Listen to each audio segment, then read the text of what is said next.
Okay, welcome to, well, this is Math 980, Introductory Algebra. Section 1.1 is on simplifying algebraic expressions. So the first thing that we'll talk about are some of the basics. First and foremost, we talk about terms. A mathematical term is the product of coefficients and variables, essentially.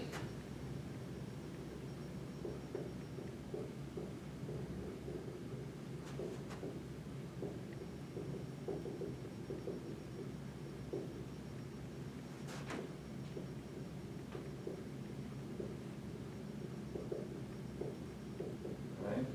So we'll see things like 3x is a term.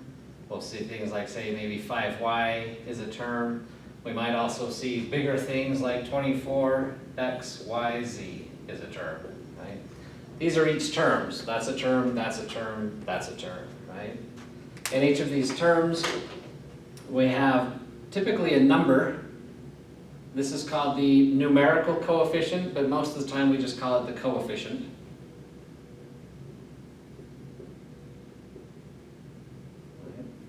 And then any of the variables, the x's, the y's, the z's, those are all called variables.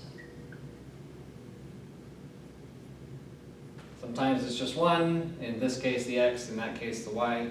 In this case over here we have three different variables, x, y, and z, right? So each of these are terms, right? If we have maybe something like 2/5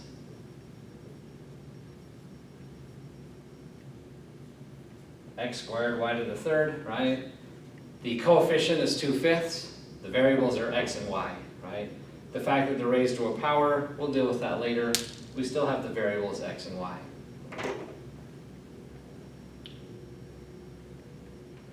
So we would say that these terms are like terms.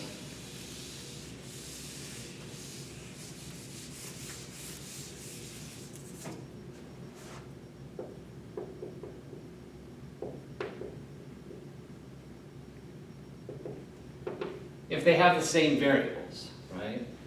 So like terms have the same variables.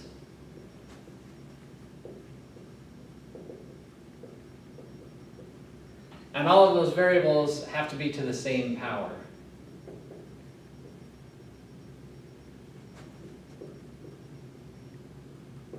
So what I mean by that is something like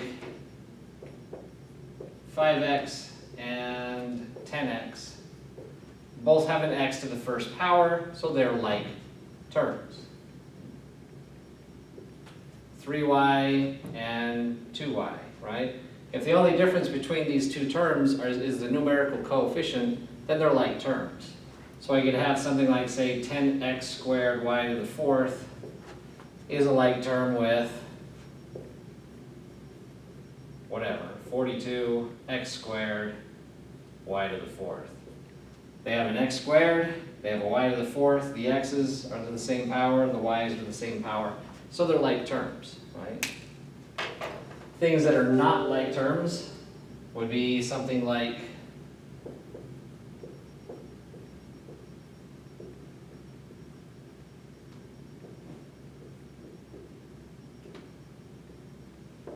those guys are not like terms because my 5x squared y is not the same variables as the 3xy squared. The x is squared here but not here, the y is not squared here but it is here, so these are not like terms, right? Now, the reason that we care about like terms is that we can add like terms together.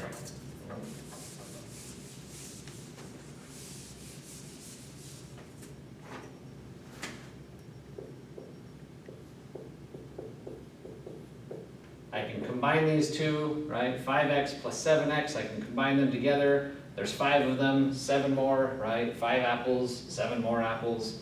I can combine those together. That's 12x, right? But I can only do that if they're like terms.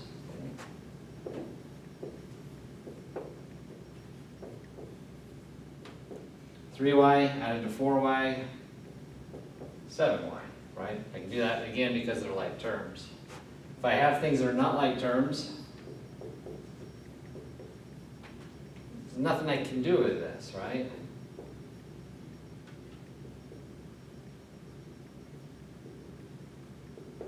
So I just leave it how it is.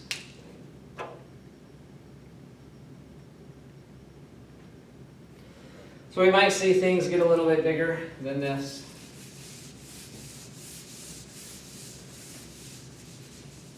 And by might, I mean definitely. So if I have a big long string of stuff, say 3x squared plus 5x plus 9x squared plus 2x. I can simplify this by adding my like terms. I can add the 3x squared and the 9x squared together. That would be 12x squared. Note that I don't change the variable. It's the same term. It just has now the combined coefficient. But then I have 5x and 2x, so that gives me 7x when I combine those as well. Right? All right. One of the least favorite things in this section, I think, is translating between math and English. You are in a foreign language right now. Math is its own language. It has its own vernacular. It has dialects. And so we'll need to be able to translate.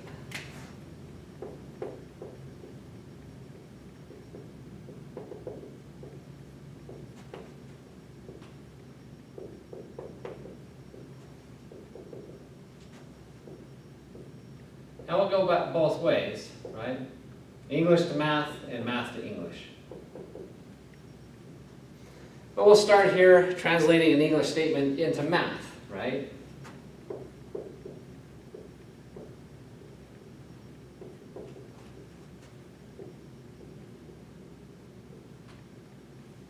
For example, 2 more than a number. I don't know what this number is, so I'm going to call it x, something, I don't know. But I know that 2 more than x is to take x and simply add 2 to it. And so translating this into math would simply be that unknown number that I'm identifying as x and adding 2 to it.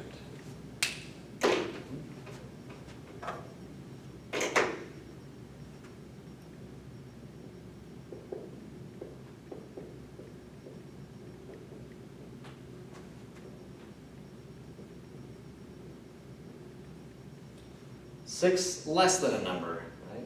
Again, I have some number. I don't know what that number is, but I'm going to call it x. Right? But 6 less than that is to take that original number and minus 6 from it. And you have to be careful with the order here, right? It's x minus 6. It's not 6 minus x. Because 6 minus x is x less than 6. Whereas 6 less than a number is x minus 6. So you have to watch that translation, the grammar here. Be careful with your subtraction, mostly. If we mess up on your addition, it doesn't matter, because x plus 2, if you said 2 more than a number is 2 plus x, well, that means the same thing. But if you get it backwards here, it doesn't, right? You'll get the opposite of what you meant. So be careful on these guys.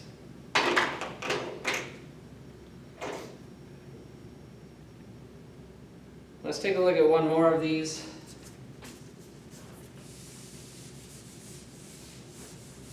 Let's say, and maybe something ugly like the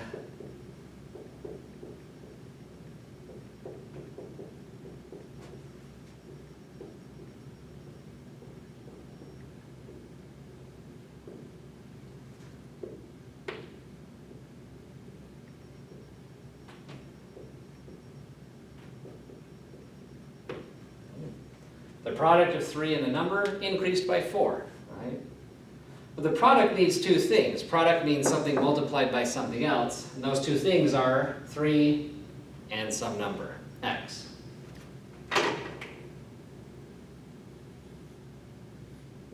That's the product of 3 and the number. And then to increase this by 4, we simply add 4 to it. Now again, English, very descriptive language. but with a flowery language like English, sometimes we lose efficiency, and that can be kind of a bad thing. And so what I mean by that is if I said something like,